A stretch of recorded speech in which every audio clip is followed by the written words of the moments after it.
낮에 꾸는 꿈이라고 하는 제목으로 말씀을 나누기를 원합니다. 지금 우리는 2월을 보내고 있습니다. 벌써 2월이에요. 우리가 언제 1월 새해다 2022년까지 오다니 뭐 그런 생각들로 나눔을 한 지가 정말 엊그제 같은데 벌써 2월이 되었습니다. 여러분 1월을 영어로 제뉴얼이라고 하죠. 본래 이 단어는 라틴어 야누리우스에서 유래한 것으로 그리스 로마 신화에 나오는 이 야누스라고 하는 그 어떤 문을 나타내는 말입니다.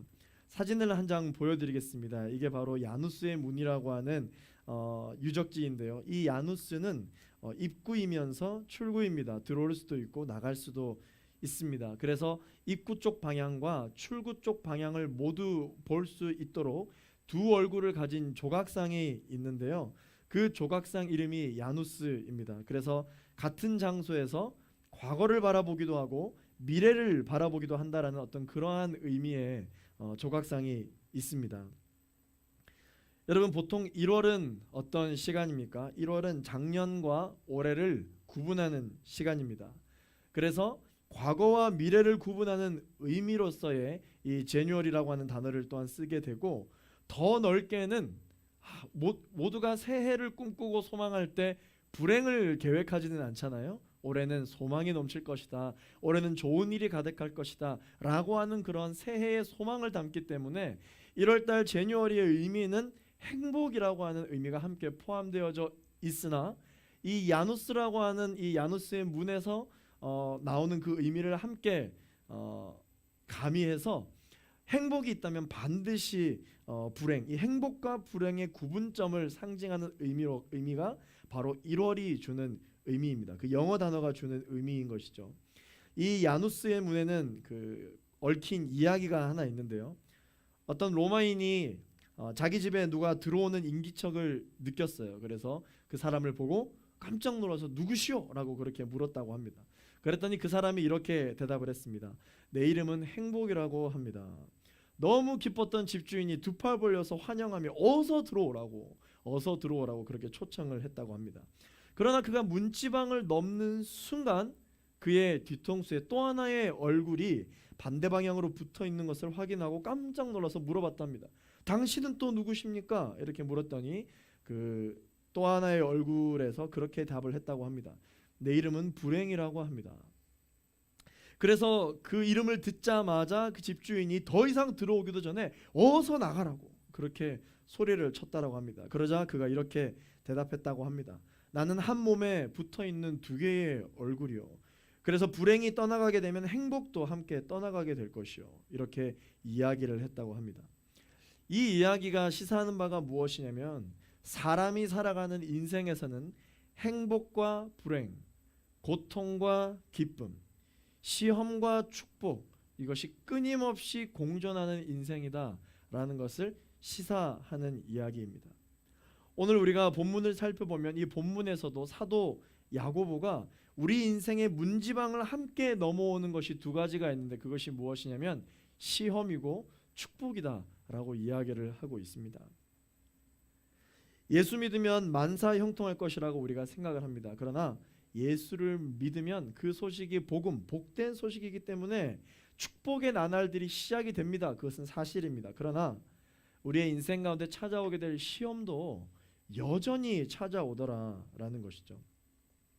그렇다면 여전히 우리가 신앙생활을 하면서 겪게 되는 이 시험과 불행을 어떻게 하나님의 사람들은 다뤄야 할까요? 첫 번째, 하나님의 사람들은 이 시험에 승리해야 합니다.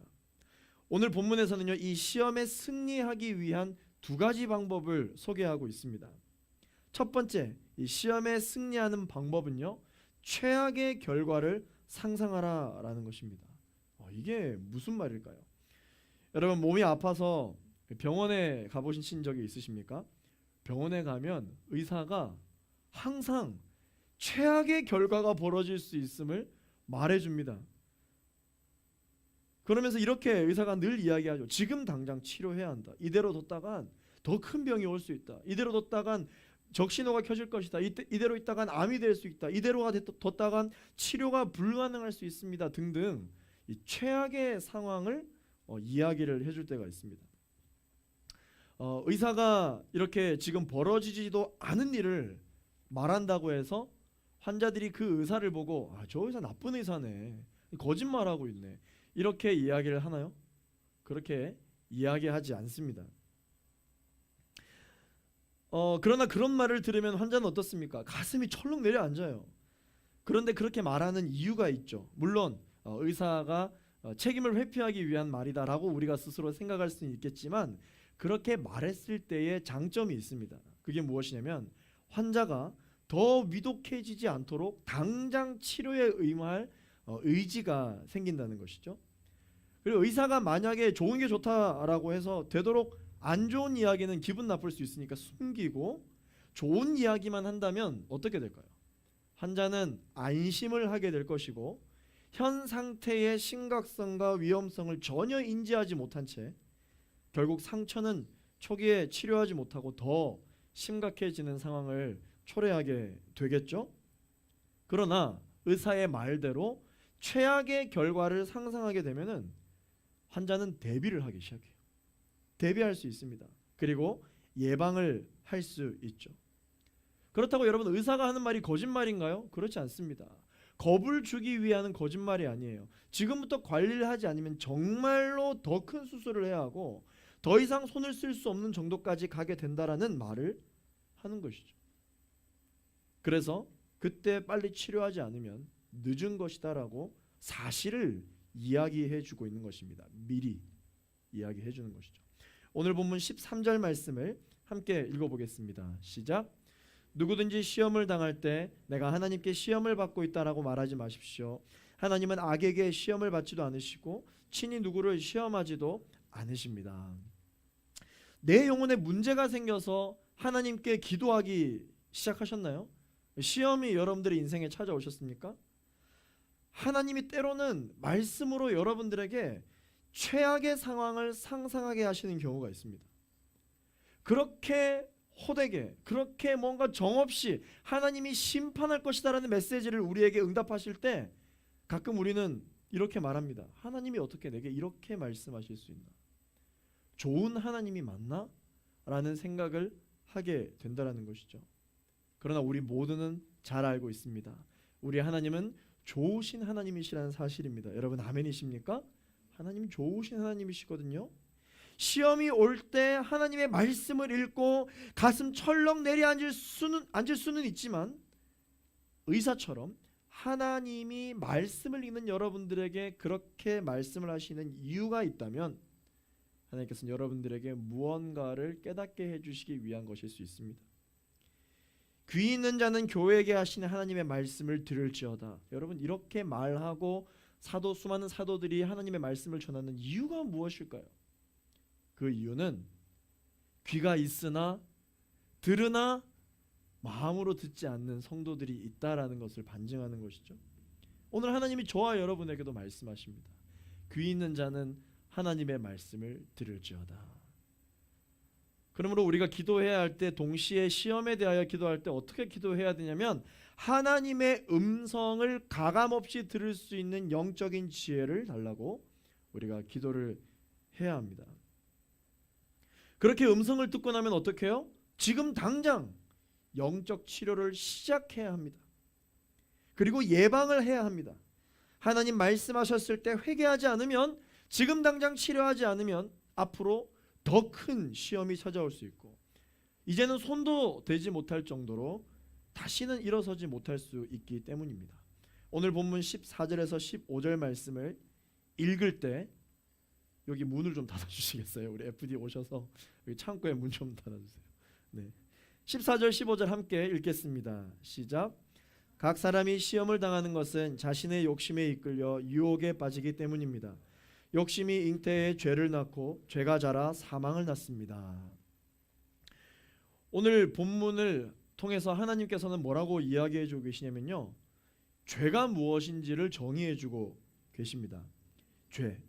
이 죄는 오늘 본문을 통해서 하나님께서 뭐라고 말씀해 주고 계시냐면, 죄란 인간이 다스리지 못한 욕망이다 라고 오늘 본문에서 이야기를 해주고 계십니다. 그렇습니다. 여러분, 이 말이 뭐예요? 욕망은 죄다 아니다. 욕망은 죄가 아니라는 것입니다. 그러나 이 욕망을 사람이 잘 컨트롤하지 못하면 죄가 된다라는 의미를 갖고 있는 거예요.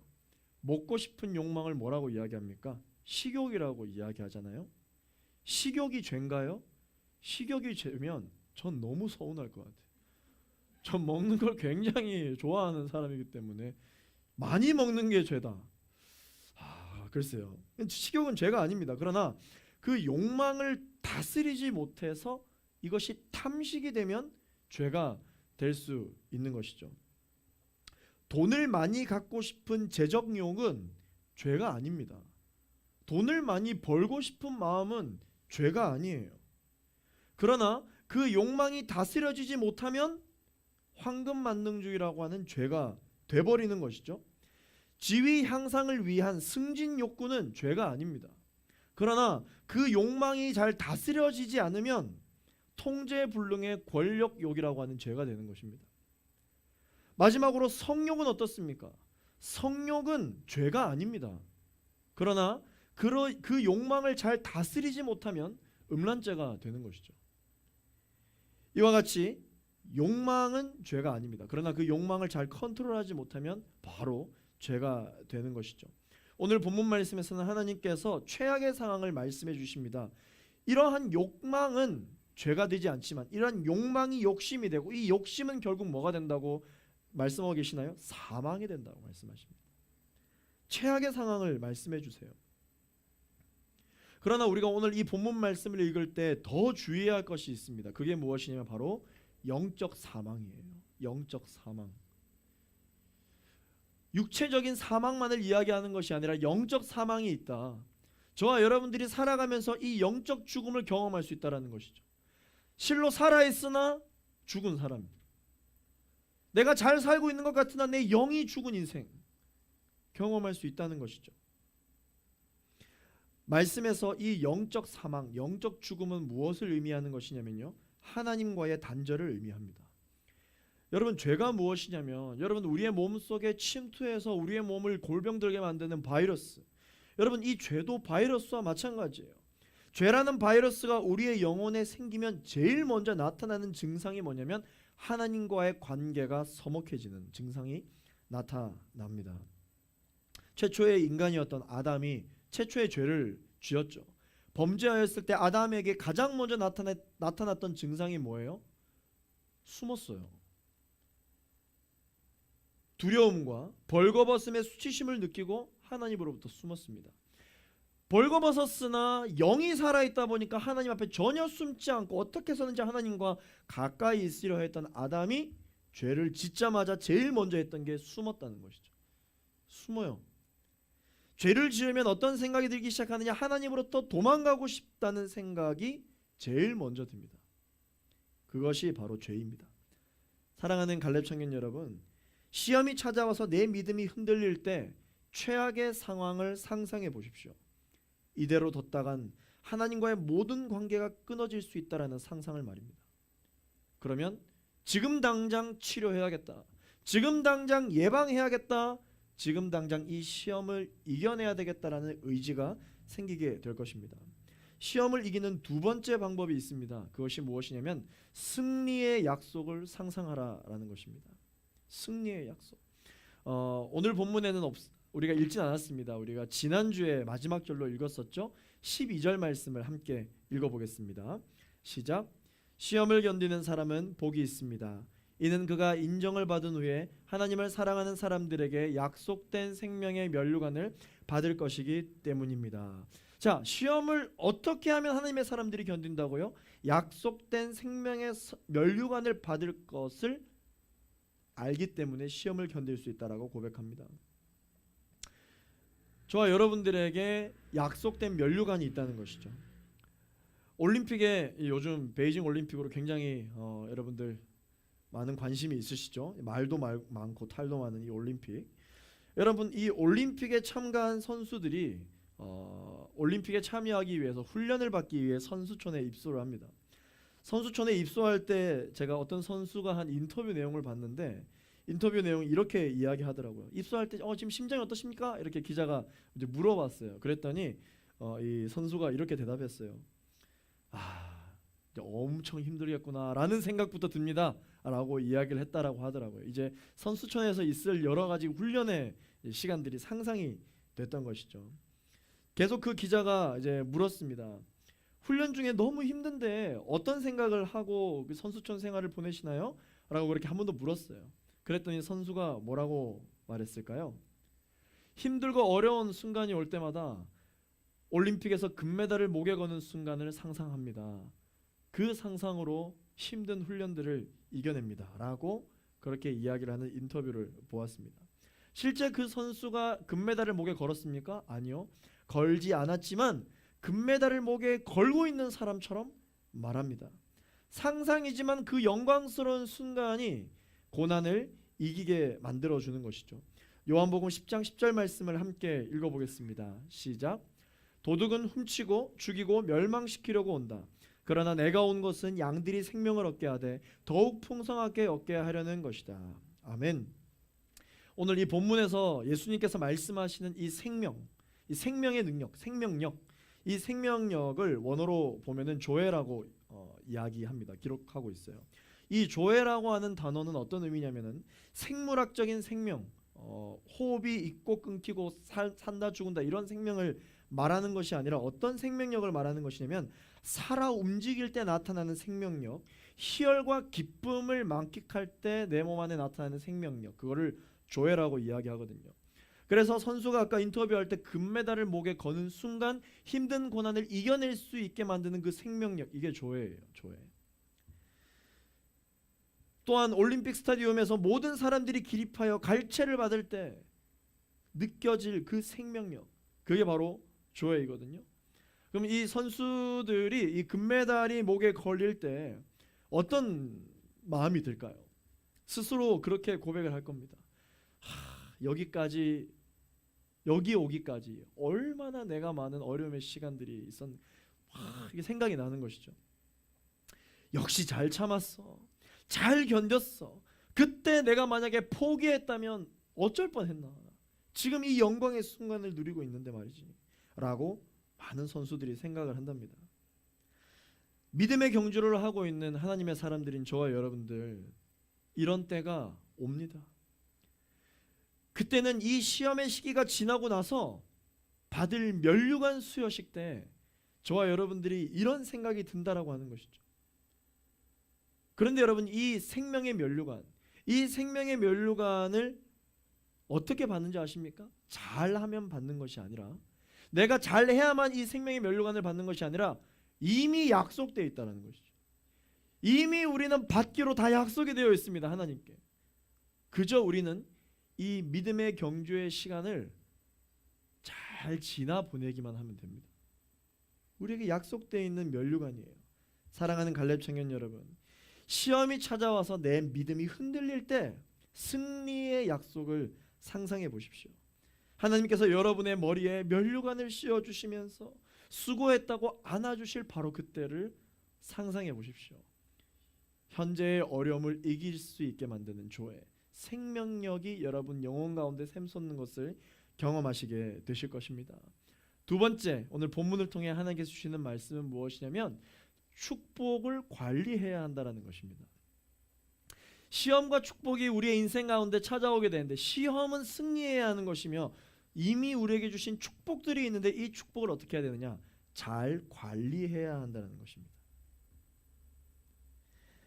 그러나 저는 여러분들에게 소개하고 싶은 것이 무엇이냐면, 시험의 순간이 힘들게 느껴지시겠지만 시험의 순간보다 더 힘든 순간은 축복의 순간이에요. 이 축복의 순간이 실제로는 더 어렵고 더 중요합니다. 왜냐하면 승리를 맛본 사람들이 그 다음의 시간을 준비하는 것이 더 어렵기 때문이에요. 많은 선수들이 이야기합니다. 한 번 금메달 목에 거는 것은 물론 어렵지만 더 어려운 것은 금메달을 2번 따는 것이라고 합니다. 왜냐하면 이때까지 싸우지 않았던 또 다른 정신적인 무언가와 싸워야 하기 때문이죠.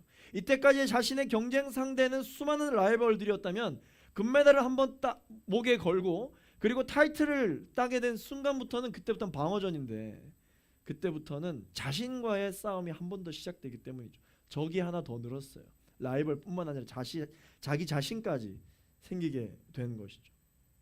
그래서 이미 축복을 받은 사람들은 이 축복을 관리하는 것이 쉽지 않습니다. 축복을 받았음에도 불구하고 또 시험이 찾아오는 것은 축복을 관리하는 일에 실패했기 때문입니다. 이렇게 축복을 제대로 관리하지 못한 성경 인물들이 있죠. 여러분들 갈렙하면 누가 떠오릅니까? 여호수아가 떠오르잖아요. 여러분, 이 여호수아가 어떤 인물입니까? 그렇게 점령하기 어렵다는 여리고성을 점령했습니다. 뭘로요? 기도로, 찬양으로, 말씀의 순종함으로 여리고를 점령했습니다. 승리를 경험했어요. 그러나 그 다음 전투가 어떤 전투였습니까? 아이성 전투였습니다. 그런데 이 아이성 전투는 여리고 성과는 비교할 수 없을 정도로 작은 성이에요. 여리고 성을 점령했는데 아이성 전투에 임하는 여호수아의 태도가 어땠습니까? 방심을 했죠. 방심했습니다. 여리고에 비해 한 줌도 안 되는 아이성 전투에 완패를 경험하고 말았어요. 또 한 사람이 더 있죠. 여러분들 잘 아는 다윗입니다. 여러분, 이 다윗은 하나님의 마음에 합하다라고 칭찬받을 정도로 너무나도 신앙생활을 잘했던 사람입니다. 다윗의 여러분 그 일대기를 한번 생각해 보십시오. 그의 삶에 참 고난이 많았어요. 하나님께서 다윗에게 왕으로 기름 부으셨잖아요. 하나님께서 분명히 약속을 해주셨음에도 불구하고 다윗의 인생은 어땠습니까?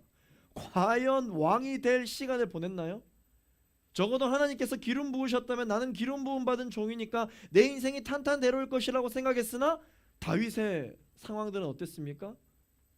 골리앗을 만나고 또한 골리앗을 쓰러뜨렸더니 어떤 일들이 발생했습니까? 이제는 사울 왕이 전대왕이잖아요. 이제는 전대왕에게 엄청난 이 확신을 입어서 이제 내가 왕의 수업만 받으면 되겠구나, 인수인계만 잘 받으면 되겠구나 라고 해도 왕이 될까 말까인데 어떻습니까? 바로 전대 왕으로부터 살해 위협을 받으면서 왕의 행보를 걷기는커녕 범죄자로, 지명수배자로 쫓겨다니며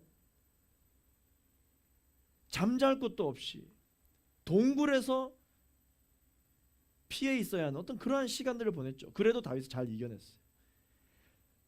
하나님을 신뢰하는 그 믿음, 약속된 생명의 면류관이 나에게 주어져 있다고 하는 믿음을 가지고 잘 견뎠어요.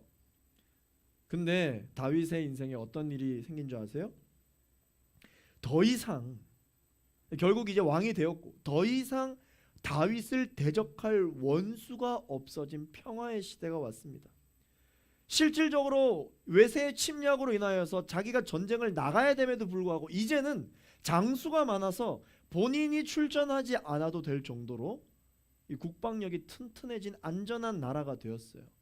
그런데 여러분, 다윗이 그때까지 하나님의 마음에 합할 정도로 정말 신앙생활을 잘했는데 그렇게 평화의 시대가 찾아왔을 때 정말 씻을 수 없는 죄를 저질렀죠.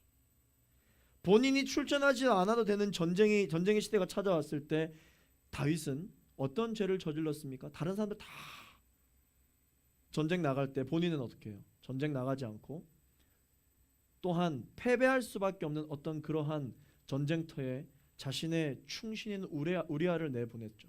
사지로 내몰았습니다. 왜요? 다윗이 원수가 없어지게 되니까 한눈을 팔기 시작한 거예요. 목욕하는 여인 밧세바를 바라보면서 저 여인을 취해야 되겠다.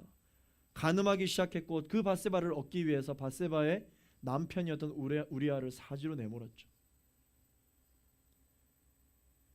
축복을 관리하는 게 이렇게 어려운 것입니다. 하나님의 사람들은 축복을 어떻게 관리해야 할까요? 첫 번째 방법은요, 모든 축복은 하나님께로부터 온 것임을 기억해야 합니다. 오늘 본문 17절 말씀을 함께 읽어보겠습니다. 시작. 온갖 좋은 선물과 온전한 은사는 위로부터 오며 빛들의 아버지께로부터 내려옵니다. 그분에게는 변함도 회전하는 그림자도 없으십니다. 아멘.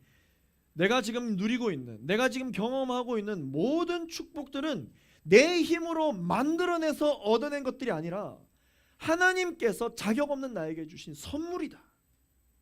그렇게 기억한다는 것입니다. 그런데 분명 하나님이 주셨는데 자꾸 내가 이걸 얻어냈다고, 내 것이라고 이야기하면 하나님이 주셨기 때문에 하나님이 어떻게 도로 가져가실 수 있다는 것을 기억해야 합니다. 그렇게 도로 가져가시는 것이, 축복을 다시 하나님이 거두어 가시는 것이, 우리가 정신을 똑바로 차리고 치료하기로 마음을 먹고 우리가 예방할 결단을 내리게 되는 계기가 된다면 그것이 더 좋은 것이므로 하나님 그렇게 하시는 분이라는 것입니다. 왜? 우리 하나님은 좋으신 하나님이시니까. 어떻게 하면 하나님이 주신 것을 항상 기억하며 살 수 있을까? 제가 여러분들에게 한 가지 신앙생활의 팁을 드리도록 하겠습니다. 그 팁은 바로 헌금 생활이에요. 헌금 생활. 여러분들이 잘 아는 헌금 생활은 어떤 생활이 있습니까? 감사 헌금, 또한 11조 헌금을 하는 이 헌금 생활들이 있죠. 전쟁에서 승리하고 돌아오는 아브람에게 하나님은 아브람을 믿음의 조상인 아브라함으로 만드시기 위하여 훈련을 시키시는데, 어떻게 훈련을 시키시냐면요, 승리하고 돌아오는 금이 환향길에 제사장 멜기세덱을 만나게 하십니다. 그리고 멜기세덱은 승리에 도취되어 있는 아브람에게 이렇게 말합니다. 창세기 14장 20절 말씀 읽어보겠습니다. 시작. 당신의 적들을 당신 손에 넘겨주신 지극히 높으신 하나님께 찬양하시오. 아브람은 갖고 있는 모든 것에서 10분의 1을 멜기세덱에게 주었습니다. 이게 11조의 탄생이에요. 이래서 11조가 생긴 것이죠. 아브람에게 뭐라고 이야기합니까? 당신이 지금 누리고 있는 이 승리는 당신의 것이 아니다. 하나님이 주신 것이다. 하나님이 당신이 승리할 수 있도록 아이디어를 주셨고, 승리할 수 있는 전략이 당신이 세웠다 할지라도 그것이 가능케 하신 분이 하나님이시며, 모든 상황과 환경들, 그리고 또한 전쟁에 나가서 계획한 대로 할 수 있도록 건강을 주신 분이 누구시냐? 하나님이시다. 그것은 사람이 열심을 낸다고 해서 할 수 있는 것이 아니다. 하나님이시다. 멜기세덱이 그렇게 아브라함에게 교훈을 주고 있는 것이죠. 사랑하는 갈렙 청년 여러분, 축복을 잘 관리하고 싶으신가요? 규칙적인 11조, 규칙적인 감사 헌금 생활을 회복하시게 되기를 예수 그리스도 이름으로 축원합니다. 두 번째 축복을 잘 관리하는 방법은 말씀을 붙잡고 사는 것입니다. 오늘 본문 18절 말씀을 읽어보겠습니다. 시작. 그분은 우리를 창조하신 것 가운데 첫 열매가 되게 하시려고 그분의 뜻에 따라 진리의 말씀으로 우리를 낳으셨습니다. 아멘. 말씀으로 우리를 낳으셨다. 말씀으로 내가 태어났다. 그러면 우리의 인생 가운데 없어서는 안 될 게 무엇이겠습니까? 말씀이에요. 말씀으로 여러분 직장 생활 하시기 시작하셨습니까? 말씀으로 취직하셨어요? 말씀으로 오늘 하루를 살아가고 계십니까? 여러분들의 인생 가운데 없어서는 안 될 게 무엇이냐? 말씀입니다. 말씀이에요. 이 세상 모든 것은 말씀으로 창조되었습니다. 우리가 예수를 믿는 순간 우리는 하나님의 자녀가 되는 영적 권세를 하나님이 주셨는데, 그 권세가 무엇이냐? 하나님의 말씀으로 살게 되는 인생을 살아간다는 것이죠. 그러므로 말씀이 없이는 우리는 제대로 살 수가 없어요.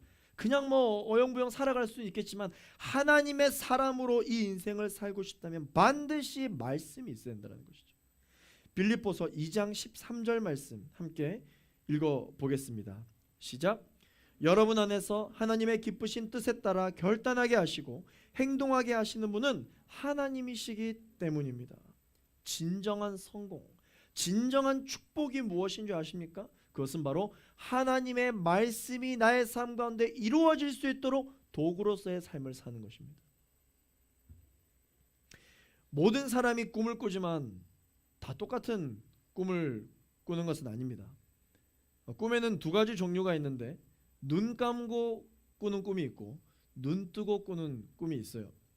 눈 감고 꾸는 꿈은 주로 밤에 잠을 잘 때 꾸는 꿈이라고 제가 소개하겠습니다. 그 꿈의 내용은 저마다 다르죠. 어떤 때는 굉장히 화려하기도 하고, 어떤 때는 너무 두려워서 온몸에 땀이 흠뻑 젖을 정도의 꿈이지만 아침에 일어나고 나면 그 꿈들은 모두 헛된 꿈이었다라는 것을 깨닫게 됩니다. 그러나 눈을 뜨고 걸으면서 꾸는 꿈이 있습니다. 이 꿈은 한밤중에 꾸는 꿈이 아니라 대낮에 꾸는 꿈입니다. 말씀을 묵상하고 적용하면서 오늘 하루가 어떤 인생이 될 것인지를 생각하는 꿈입니다.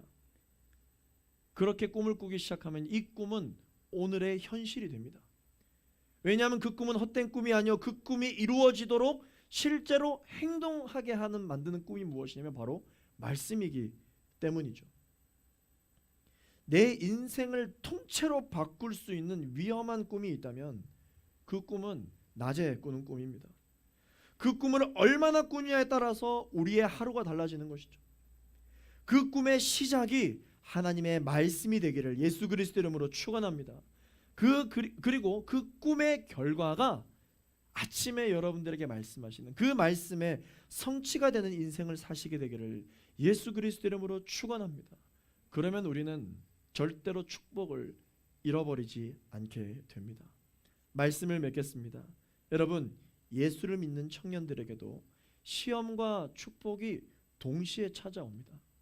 오늘 본문을 보니까 시험은 승리해야 하는 것이고 축복은 잃어버리지 않도록 잘 관리해야 하는 것이라고 말씀하고 계십니다.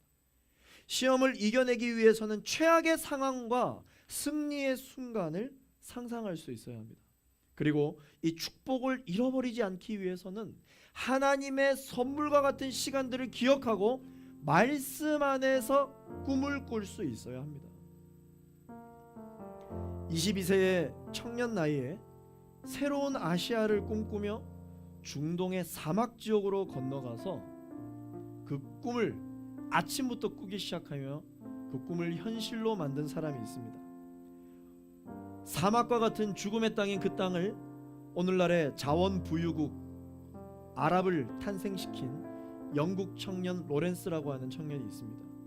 이 영국 청년 로렌스가 자신의 자서전에서 이런 이야기를 합니다. 낮에 꿈꾸는 사람이 위험한 사람이다. 여러분, 야망과 꿈의 차이가 무엇인지 아십니까? 그 차이는 바로 하나님이에요. 내 꿈에 하나님의 말씀이 있습니까? 그렇다면 그 꿈은 비전이에요. 내 꿈에 하나님의 말씀이 전혀 없으세요? 그 꿈을 야망이라고 이야기합니다. 여러분들의 꿈에 하나님의 말씀이 있게 되기를 예수 그리스도 이름으로 축원합니다. 사랑하는 갈렙 청년 여러분, 우리가 올해 특별히 성경을 읽어야 하는 이유가 바로 여기에 있습니다. 묵상하고 적용하시고 순모임에서 나누세요. 신앙생활하기 어려운 이 순간에 갈렙 공동체 안에서 안전하게 여러분들의 믿음을 지켜내십시오. 말씀이 꿈을 꾸게 하고 그 꿈이 인생의 시험을 이겨내게 하며 축복을 잃어버리지 않게 만들어 줄 것입니다. 그래서 여러분, 밤에는 평안하게 숙면을 취하시고 낮에는 하나님이 주시는 꿈을 꾸는 우리 갈렙 청년 여러분들이 되시기를 예수 그리스도 이름으로 축원합니다. 우리 이 말씀을 기억하며 함께 우리 찬양하면서 나아갔으면 좋겠습니다.